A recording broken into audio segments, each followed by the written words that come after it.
What is up, guys? Spot MMA here. UFC Fight Night Sacramento. Anthony Hernandez versus RoboCop Gregory Rodrigues takes place this weekend. Takes place tomorrow. And I'm gonna go through the whole card, give my full card predictions on the fight. And it is a very stacked fight night card. Um, yeah, it's a very good card. A lot of good fights, a lot of ranked fighters on here. It's a good crowded fight night card. Nonetheless, let's get ready to get started with Chanel Dyer versus Alice Reed. Um, I'm gonna go with the minus 800 favorite here in Chanel Dyer. Shocker, I know.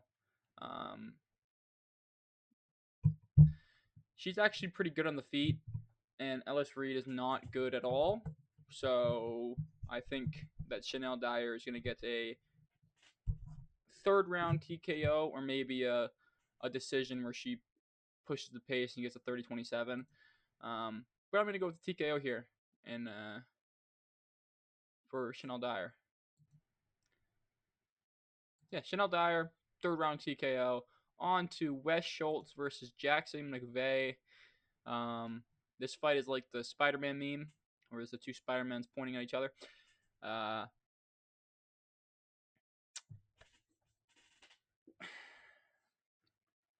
this is actually a tough one. I'm pretty sure they fought before, if I'm not mistaken, and Wes Schultz won by armbar. But Wes Schultz is shit. So I'm not really comfortable picking him to win any type of physical altercation. Um, he's not good at fighting, even though he's a UFC fighter who's had some wins in the UFC. I'm pretty sure he's coming off of a win. But I am going to go with Jackson McVeigh by decision. 29-28 decision for Jackson McVeigh. He's a little cleaner on the feet, stays away from the grappling, keeps it safe on the feet, beats him up a little bit in rounds 2 and 3 to a decision. On to Gage Young versus Dan Sunavili. There he is there. For some reason, it doesn't pop up with him once you go into this page, but that's okay. We will just... And now the page is glitching out. There we go. Okay. Gage Young versus... I'm just going to call him Stan. I don't know how to fuck say his last name. Making his UFC debut on very short notice. I'm pretty sure he's like a week's notice. Something like that. I'm going to go Gage Young here. Yeah, Gage Young should definitely win this fight. He's actually pretty solid. He's a very good, capable UFC fighter. He lost to Evan Elder. He got like schooled, but he's coming off a win against Thiago Moises. I'm pretty sure that's his last fight. It was a very competitive fight, and Thiago Moises is really washed. So at this point, you should be kind of being able to find a finish on him, or making it look clear against him. He wasn't really able to do it. It was very competitive, but Thiago Moises is a guy who's been around. He's had tough scraps like Islam Makhachev years and years ago. It wasn't the same Thiago Moises that fought Makhachev, but Gage Young should win this one. He's pretty good. He's pretty solid, and he should be able to beat a guy coming off the couch to a decision. Maybe a submission, maybe like a rear naked choke. I'll go a submission for Gage Young. Beats him up on the feet, and then round 3 he finds a submission. On to Marcio Barbosa versus Ryan Kus. Another minus 800 favorite. So you can take a shot in the dark on who I'm going to pick here. But Marcelo Barbosa is very good. He's a very good fighter. A lot of power in the hands. He's on like a 5-fight knockout streak. Guy's fucking sick. In his last fight, his debut in the UFC, he got a brutal KO over Dylan Bazooka. I don't know. Something Bazooka. Who isn't the best, but he's better than Ryan Kuss, who is also taking this one on short notice. This is a tough matchup to have in your debut on short notice. Yeah, I'm going to go with Mario Barbosa by a first round KO. Oh, did something just happen? Hopefully not. All right. Well, nonetheless, let's keep it going. On to Chris Padilla versus Nasrat Hakparas. This is actually a very sick fight and a very competitive fight. Oh my god, this fucking page. Jesus, I hate this fucking website so much. I hate it so much. I fucking hate it. Can I just click? Why the fuck did it go to that? God damn it. There we fucking go. Okay, and now it's scrolling up. Fuck me. There we go. All right. Chris Padilla versus Nazar Hakparas. This is a sick fight. This is a very good fight. These are two very good unranked lightweights. Nazar Hakparas is coming off of the brutal KO loss to Quillen Salkeld. That's not that bad of a loss, though. It is a bad loss because of the brutality of it. Because it was a fucking flatline KO with a head kick that was very much brutal. Very, very, very, very, very, very, very, very, very, very, very, very brutal KO loss to Quillen Salkeld. The Quillen Salkeld is really good. Nazar Hakparas' parents infamously own a bakery. I do think he's gonna win. I think he's actually very good. Nazar Hakparas. He beat what's his name? The guy who just destroyed Edson Barbosa in his retirement fight, Esteban Ribovic. By close decision, I actually thought Ribovic should have won that fight, but they gave the nod to Nazar Hakparas. I think he's gonna beat Chris Padilla. Even though I do like Taco Padilla, I love me some tacos, but he had a very much a stinker against Jai Herbert. And Jai Herbert is good. He's a very good technical striker. But Nazar Hakparas is a very good technical boxer. And I think that's going to give a lot of troubles to Padilla. I think Nazarat's going to work his jab here. I think Nazarat can mix it up with the grappling. I think both these guys are could stalemate each other with the grappling. So I don't think either of them are going to really grapple. And if they're on the feet, I just think Nazarat's a lot cleaner, a lot slicker boxing, better combinations. Padilla does have crafty elbows, but I don't think Nazarat's going to let him get close enough to land them. I think he's going to land his jab a lot. And I think this is going to be a good bounce back win for Nazar Hakparas to get him kind of back on the track, back rolling. So yeah, I'm going to go with Nazar Hakparas by a split decision, 29-28. I think it's going to be a very competitive fight. So these guys are both very good. But yeah, I think Nazarat is doing enough to get the nod. On to another very good fight. Kennedy and Jekka. Jesus Christ. The fucking page is skitzing out while I'm trying to pronounce his name.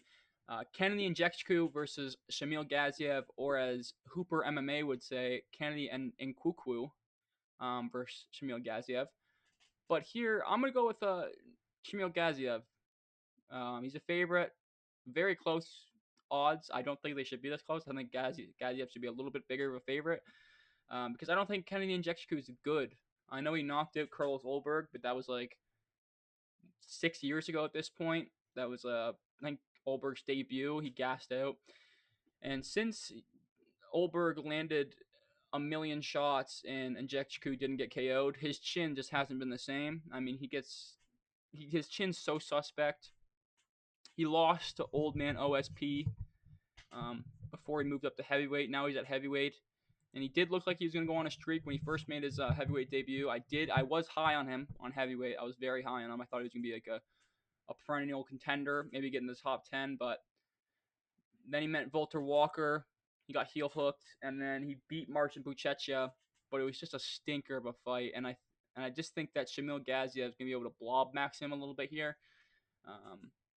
He's going to be a lot bigger frame-wise, or not frame-wise because Nzechukwu's taller, but just like he'll have more weight on him.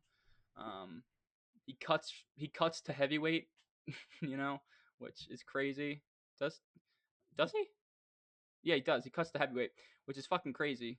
But he's a big guy, big guy, and I think he's gonna use that weight, push Nzechukwu against the cage for the first couple rounds, make it really kind of stale him out. And then in round 3, I think he's going to land a crafty Shamil Gaziev right down the middle. Just boom! Hit him with something, rock him, put him down, get the TKO in round 3. Shamil the Blob Gaziev lives on to another day. We are coming for the title. We will eat every contender in front of us. He's the GOAT, man. You can't... Kenny Nzechukwu ain't going to beat this man. He ain't going to get past this one. He's never fought a guy like Shamil Gaziev, man. You see him, you think he's going to be a slow plodster, man. He's on his feet. He's faster than Floyd Mayweather with those hands. Come on now. We all know this. Shamil Gaziev, 3rd round TKO. Book it. On to the prelim headliner. God fucking damn it. Why would I want to go down here when I just opened that page up? Holy moly. Jamal Emmers versus Larian Douglas. Another sick fight. Um, Jamal Emmers coming off the KO. No, I think he got a win. I think he's coming off a win. I can't remember who against, but I'm pretty sure he got a win after the Nate Landwehr loss. Maybe he's coming off the Nate Landwehr loss, which is a brutal KO. But I don't think he is. I think he's coming off of a win. And Larry Douglas is coming off of the fucking absolute assassination of Julian Erosa, where he dropped him like 150 times in one round. This guy has stones for hands. Stones for hands. He hits like a fucking Mack truck. And I think he's going to put Jamal Emmers out in round one, like easily. I think he's going to hurt him with something. One of the first punches he lands in the fight, he's going to rock Jamal Emmers. And once you get hurt in front of Larry Douglas, he goes into kill mode. And he's going to start stalking him. And Jamal Emmers doesn't like to be pressured. He doesn't like backing up. He kind of wants to be the guy moving forward. And I think he's going to walk into a big right hand from Larry Douglas from round one, put him out bad. There is a world where Jamal Emmers crafts it up and survives the first round and brings Larry Douglas into deep waters and grapples a little bit, gasses him out, wins a decision, but I don't see it. I think he's going to get fucking flatlined in round one. He's also an unk. He's like fucking really old. He looks a lot younger than he actually is. He's going to sleep. On to Jesus Christ. This is on the main card, eh? Really? Putting a lot behind him. Oh, here's the fucking fat blob he's fighting. Terrence Chapman. Anthony Wint versus Terrence Chapman. I wonder who I'm going to go with here. The former fucking football player who's built like a bodybuilder, or the guy who's built like a fatter Jamal Hill. And that's Jamal Hill on his move up to heavyweight, by the way. Yeah, obviously I'm going to go with Anthony Witt. Terrence Chapman isn't good. Like, I don't even think he's good enough to be on the Contender Series, let alone the UFC. Anthony Witt just won the Contender Series a couple weeks ago. Staying active. And I think it's going to go the exact same way his Contender Series fight went.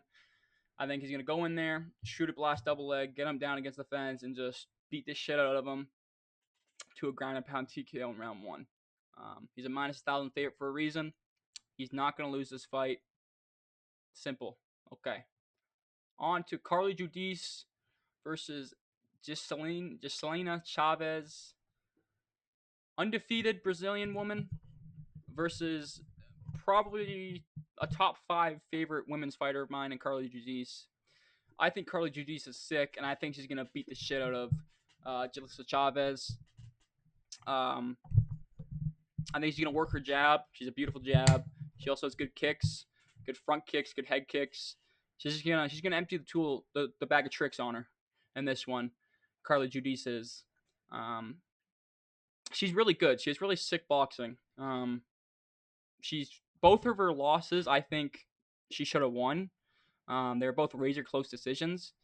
In another world, they go her way, and she's 8-0, just like Giselina Chavez. So don't let the record fool you. She's not a 6-2 fighter. She's more like an 8-0 fighter. And I think she's going to go in there and piece the shit out of Giselina Chavez with her boxing, man. Just pressure boxing. And I think she's going to score round 3 TKO. They both have a common opponent in something Dubin, the girl who got a fucking monster KO in the Contender Series. But Carly Judice head kicked her in round 1. And Giselina Chavez went to a competitive decision where she lost the third round. And I don't think that Dubin has the best gas tank. She's more of like a power puncher. So I think Carly Judice does have very good cardio. She's shown that in every single one of her fights. She pushes a super high pace, and she doesn't really gas out. So I think she's going to push a high pace here and get the TKO in round 3. On to the Nope, not the featured fight. Okay. But this is a sick fight. Mason Jones versus... Where am I? Page is just not letting me scroll up. There we go. Versus Markel Medeiros. This is a sick fight. This is a very sick fight. Markel Medeiros, I I can't remember. I'm gonna have to fact check to his last fight really quick. His last fight was the fight I thought it was. I thought it was the Taco fight. It was. Um, so there's that. He's just he has he's very good and he's very technically sound and he's a good fighter, but he just never really amazes me. He's good leg kicks. He probably should have lost to Taco, if I'm remembering correctly. Um, I can't remember why it was a draw, but I'm sure there was some reason. Maybe he got like 10-8 or something. And there was a point deduction. I don't remember, but it was a good fight. Um, but Mason Jones, man, he's a marauder. He's a marauder. He's one of those guys we have to kind of put him out cold to win, because. But maybe not. I don't know. Maybe you have to. Maybe I'm tripping, but he just seems like that type of guy where you can't really out technically beat him because he's just gonna keep pushing. He's a marauder, an absolute marauder. Is Mason Jones? He has a block for a head. He's hard to put away. I don't think he's ever been KO'd in his career. Um, I think he lost the decision to Mike Davis. I remember that. But he's sick, man. He really is sick. He's coming off a win against Axel Sosa, who is also, I think, a very good, capable fighter, who I actually think is better than Marco Medeiros. And I guess what I'm saying here is I just don't think Marco Medeiros is that good. Like he's very technically sound. He's good leg kicks. He has a good jab. He does like the basics very well. But I just think Mason Jones can go in there and break him, man. Break him. I think he's gonna find a TKO in round two. I was gonna say round three, but I'm predicting a lot of round three KOs. So I'm gonna go with Mason Jones finding something on Medeiros' chin in round two, putting him out. Yeah, I mean, if it goes to a decision, Mason Jones should not be that big of a favorite. That is crazy. Minus 300. Marco Medeiros is still dangerous, man. Like he's still very technically good. I could see him winning a decision here. But, nonetheless. On to the feature fight of the card. Rainier de Ritter versus Roman Dolidze at light heavyweight. I know you see this fight on a card and you think, oh, it's a middleweight fight. No, it is not. They're both moving up. You see their weight is 185 and they're fighting at light heavyweight. Love that. Love to see that. But in all seriousness, I do think Rainier de Ritter is going to go in there and goofy max his way to a decision. He looks fucking huge for light heavyweight.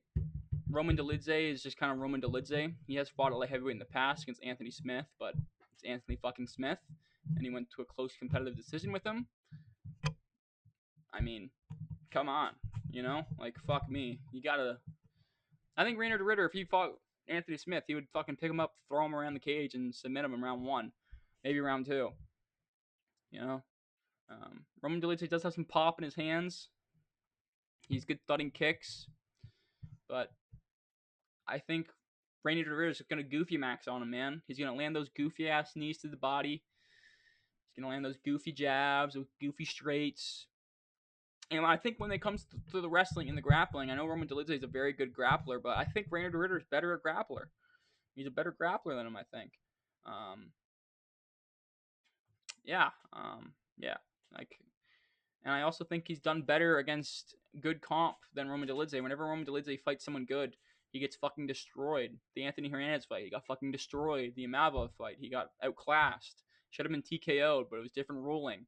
So if you remember that fight where he got the Imavov at the back and he kicked him in the head with his hands down, it was illegal at the time, but if that happened now, it would be a TKO. So I don't know. I just don't think Roman Dolidze is good at all, and I think Rainier de Ritter is pretty good. So yeah. I think the knees are going to be good for him here. The knees are going to be very good. He's a bigger opponent.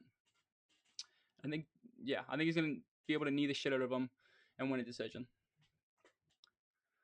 On to Sergey Spivak versus Vitor Petrino in the co-main event. Vitor Petrino is actually a favorite, which is kind of crazy. Am I the only one who thinks Sergey Spivak's going to go in there and blubbermax him?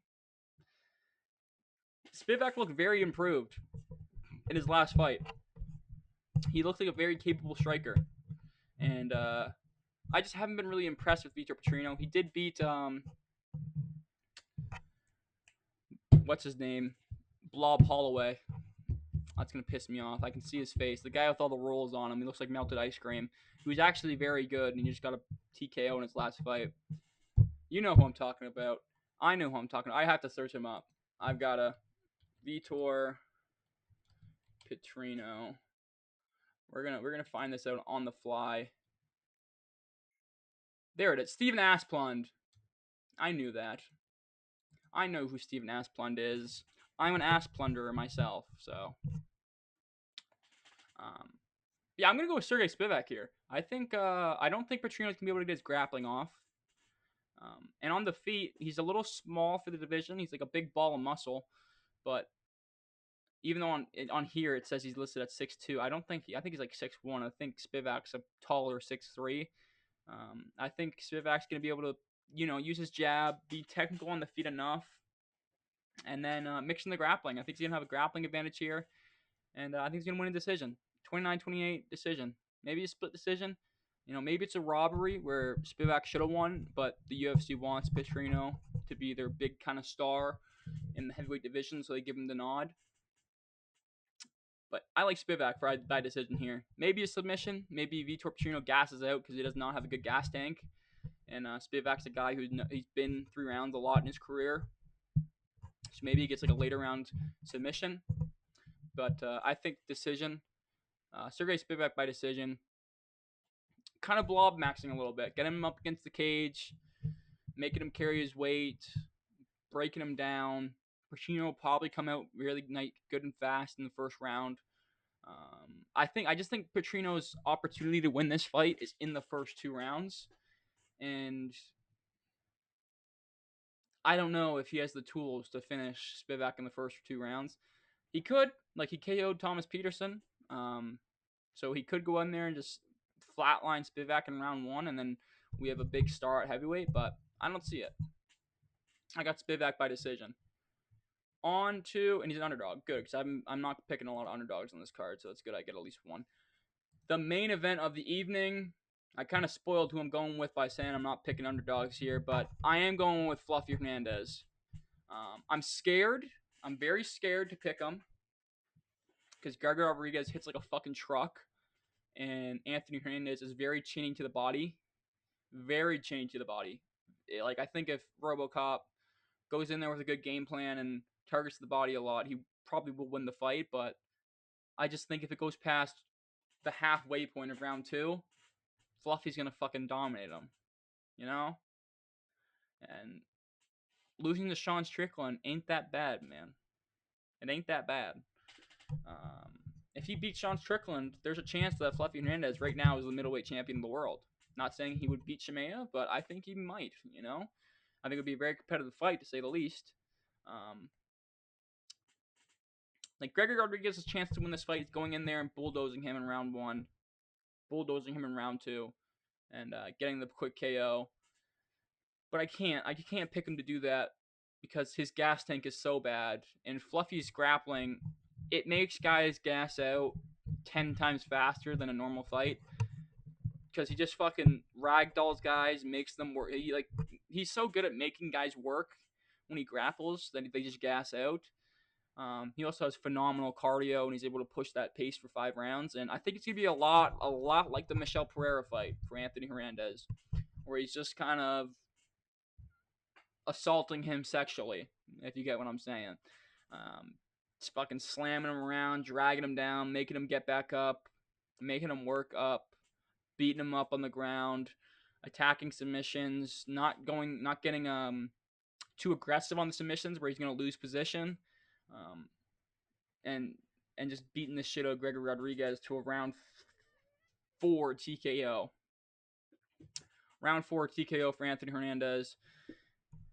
The fucking odds are very close, and I get why, but Anthony Hernandez is a guy who we're talking about being the next middleweight champion not that fucking long ago. So the fact that he's gone from that to now being barely a favorite against Gregory Rodrigues, who's a guy who's not like a unbeatable monster in the middleweight division. He has a lot of power, but Anthony Hernandez has a great fucking chin. And I don't think Gregory Rodrigues is going to be able to put him out cold, and I don't think he's going to go to the body that much. If he goes to the body a lot, he will, but I think when Gregory goes to the body, it's when he has guys shelled up like this against the cage, and he just digs those uppercuts and knees to the body. But I don't think he's ever going to be able to back up Anthony Hernandez. I think if he really tries to push Anthony Hernandez back, Hernandez is going to shoot a double leg and take him down. Um, but they're both nightmare matchups for each other. So I am very excited for this fight. I think it's a sick main event. Um, and I'm happy it's 5 rounds because we fully get to see this fight play out.